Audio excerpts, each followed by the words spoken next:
So we are in a booming economy. We have been in a booming economy, is why Fed Reserve could not raise rates since 2018. When they tried to raise rates, it was embarrassing attempt by 25 basis points, and the markets plunged over 20%.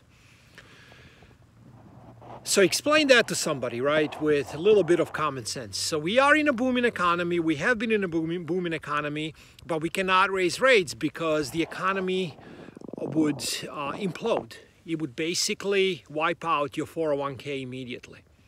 So how is this making sense? It makes perfect sense. They can't raise rates. I mean, they could, but they would crash the economy. Your 401k would get wiped out immediately. In December of 2018, as I mentioned a couple of seconds ago, markets took over 20% plunge. The Dow, S&P, NASDAQ just got destroyed. If they do it, like I said again, especially midterms coming up, you know what they do, right? The Fed Reserve, a lot of people now know, is not federal. They're not independent. They have no reserves. They have access to endless money, meaning currency printing. And they use that to buy real assets with. So that's what's been going on. So now they're saying they will raise rates, as I'm sure you heard today, they will attempt to raise rates in March. No, they will not, because we will have another distraction like that cow back there taking a piss or whatever. It will be another war. It would be, I don't know, aliens attack, another variant, and they're going to blame it on that, and that's why now they can't raise rates. They will just wait because of, let's just use scapegoats such as COVID that has been scapegoat all this time. So that's just the way it is. They will continue to print, so QE, quantitative easing to infinity and beyond. We are looking at, most likely, unfortunately, Venezuela on steroids. I talked about this. A lot of people are saying, no, there is no way. The dollar is the world's reserve currency. Well, you know what? Those same people said crude oil will never go to zero, and they were correct because it went to negative $38 per barrel. It didn't stay there obviously too long, but it did happen. Basically, they were paying you to take delivery of crude oil, which right now is approaching $85 per barrel. Please continue to ignore all the lamestream talking heads from Fox News, CNBC, CNN, MSNBC, you name it. Whatever they do, I believe, again, this is not investing, trading advice. It is not anything to try to hurt somebody out here. It is just a regular guy looking like a damn fool wearing this hat right here in the middle of nowhere, in fancy office, fancy microphone with millions of followers. Obviously not. Just a regular guy like yourself trying to make sense out of this nonsense. Ignore all of that. Go opposite. It's what I believe in. Again, I'm not telling you what to do. I'm telling you what I'm doing and why. I'm taking profits out of the markets every chance I get, and I'm buying real things with it. And using that cash again that was injected into the market. So let's say you had X amount, let's say $10,000 invested in a market. You're up 20%. You take all of that cash out, so $2,000 goes into, I don't know, livestock, gold, silver, ammo, canned food, whatever you think you need. I think you need all of those named above. And then that $10,000, in my opinion, should be put to work again, because these markets, yes, they are now imploding, as I put in a warning on this video blog around the January 15th weekend, and I posted kind of like red flashing lights on Twitter at the New America 77 right before the long weekend in United States. Markets were closed on Monday, so just roughly 2 weeks ago.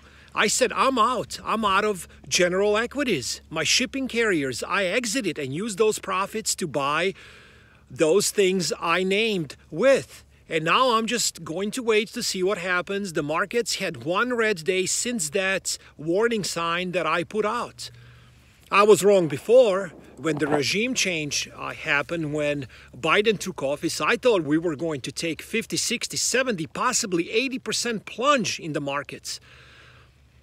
It was red 10 trading days in a row or so. I thought I was the man. It was a great call. And then I realized 2 months later, no, these markets are going up.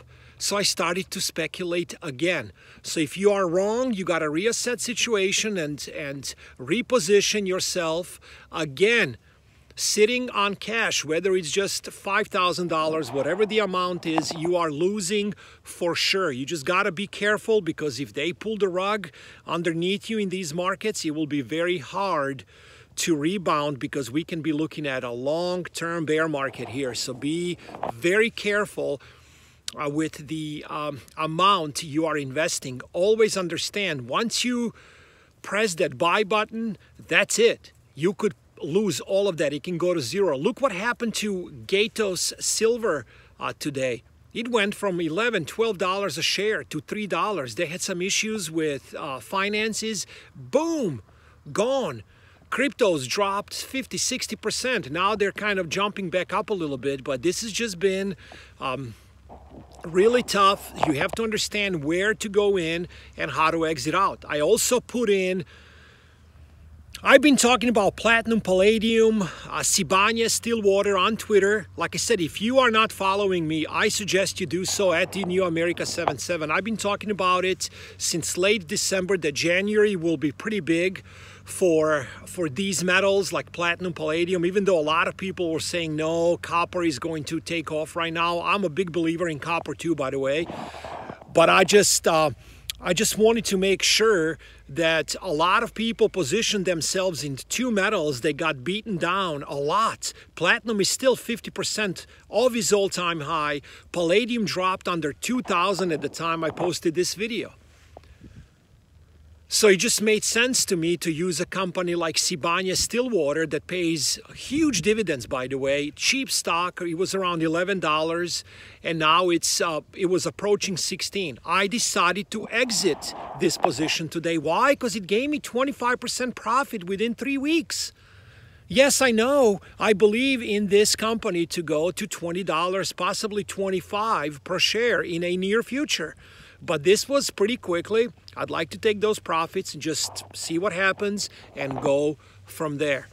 But I also do a lot of these videos now since I fixed my internet issue here.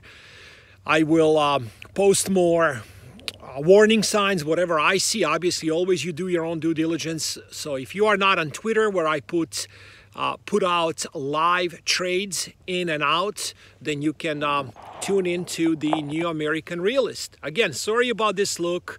It's been an interesting day. Earlier today, I was breaking ice here. Water froze for my cattle, for my horse, and I turned around and my bull was looking at me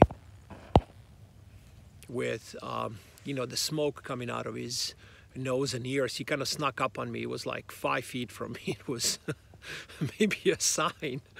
Is bull market back in action, or you're about to get destroyed by this bull that turned into bear? I mean, it was just a surreal eye, especially for a city guy like me, city slicker. When I turned around and I saw him, like just a huge bull staring at me.